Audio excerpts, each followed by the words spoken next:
মূলত আমাদের যে ফিজিক্স ক্লাস 10-এর যে মূল বইটা আছে ওইটা তেমন একটা রিডিং পড়ি না, বাট রয়্যালের এই বইটা থাকতে আমার রিডিং পড়া লাগে না।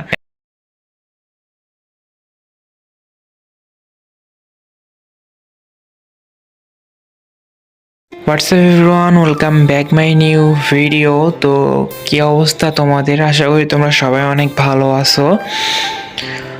আল্লাহর রহমতে আমিও অনেক ভালো আছি। তো আজকে আমি তোমাদের জন্য একটা স্টাডি রিলেটেড ব্লগ নিয়ে আসলাম। আজকে মূলত আমি পড়বো ফিজিক্স চ্যাপ্টার 10 স্থির তড়িৎ।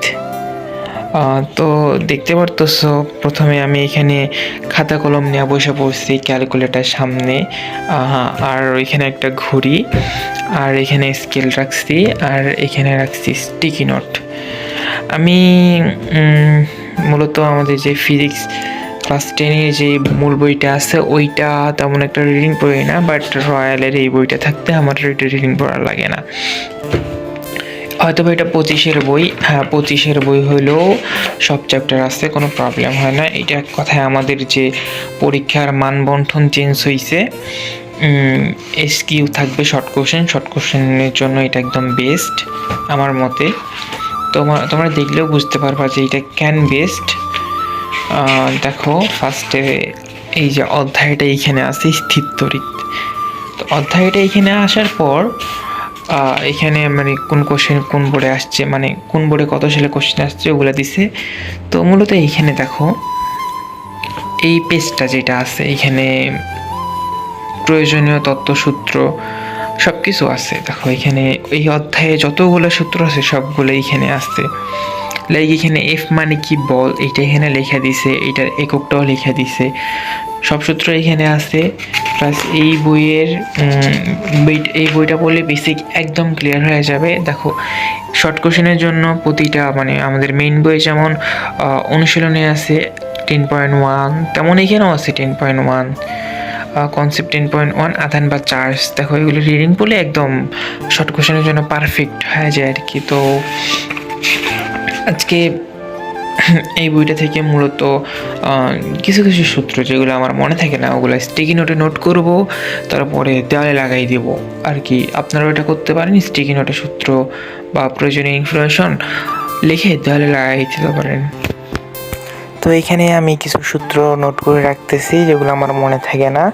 এগুলো নোট করার পর আমি এগুলো দেওয়ালে লাগাই দিব, কারণ ভাই এগুলো মানে চোখের সামনে থাকলে দেখতে দেখতে মুখস্থ হয়ে যায় আর আলাদাভাবে পড়া লাগে না কষ্ট করে।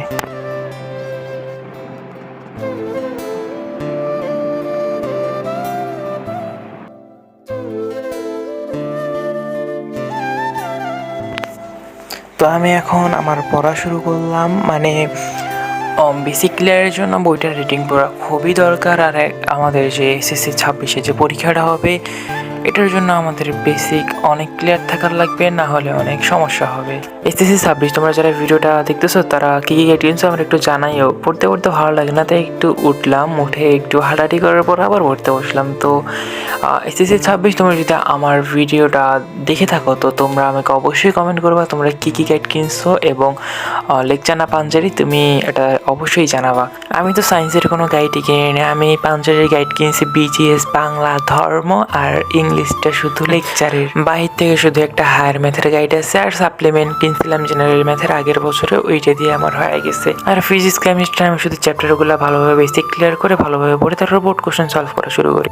তো অলরেডি আমার মোটামুটি ফিজিক্স পড়া শেষ বলতে পুরাটাই পড়িনি, মানে পুরাটা তো পড়া পসিবল না, একবারে পসিবল বাট চেষ্টা করলে পারা যাবে, বাট আমি পুরাটাই পড়িনি। অর্ধেকের অল্প একটু পড়ছি আর বেশি একটু ধারণা নিছি। কালকে বাকিটা পড়ার পর বোর্ড কোয়েশ্চেন সলভ করব। তো এখন আমি বিজিএস পড়বো। আমাদের বিজিএসে দেখি কোন চ্যাপ্টারটা পড়া যায়। বিজিএসের অবস্থা খুব খারাপ, বিজিএসটা খুলেই নেই পর্যন্ত, শুধু এই যে তৃতীয় অধ্যায় যেটা আছে এটা শুধু একবার খুলছিলাম। দেখেন ভাই ঢাকায় শেষ করছি, বাট একটুও পড়ি নাই। দেখেন কই দাগটা কোনাই বেশি, খালি একটা পৃষ্ঠা মনে দাগাইছিলাম, আর কিচ্ছু করি নাই। বিজিএস বই আমার পুরাই নতুন। তো তো বিজেসটা এখন পড়বো, দেখি কোন চ্যাপ্টার 6 অধ্যায় মেবি পড়বো এখন। তো এটার উপর আমি অন্য একটা ভিডিও দিব। তো আজকের ভিডিওটা কেমন লাগছে একটু কমেন্টে জানাবেন, চ্যানেলে নতুন হলে একটু সাবস্ক্রাইব করবেন। তো ধন্যবাদ সবাইকে।